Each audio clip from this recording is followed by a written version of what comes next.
Hi guys, welcome to குட்டிமா channel. இன்றைக்கி இந்த வீடியோவில் என்ன பார்க்க போகிறோம்னு பார்த்தீங்கன்னா, சிக்கன் லெக் தந்தூரி தான் பண்ண போகிறோம்.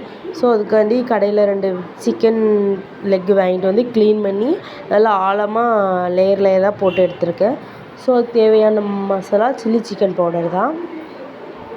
அது தேவையான அளவு ஆட் பண்ணிட்டு ஜிஞ்சர் கார்லிக் பேஸ்ட் போட்டிருக்கேன். ஸோ அதுக்கப்புறம் வந்து கருவேப்பிலையை வந்து நல்லா சின்ன சின்னதாக அப்படி பொடிசாக நறுக்கி போட்டிருக்கோம், ஆட் பண்ணியிருக்கோம். ஸோ அது எதுக்காண்டின்னு பார்த்திங்கன்னா, நல்லா டேஸ்ட்டு கிடைக்கும். இன்னொன்று என்னென்னு கேட்டிங்கன்னா, நல்லா அந்த கருவேப்பிலை ஸ்மெல் உள்ளே இறங்கி சூப்பராக இருக்கும்.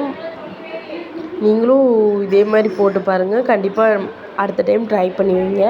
நல்லா பொடிசாக கட் பண்ணிக்கலாம். ஸோ இதையும் ஆட் பண்ணிக்கோங்க.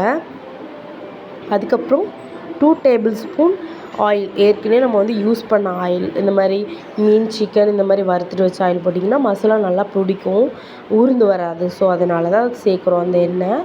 அப்புறம் நல்லா டீப்பாக லேயர் போட்டதுக்குள்ளெல்லாம் மசாலா வந்து நல்லா ரஃப்பாக தேய்ச்சி விட்டுக்கிட்டேன்.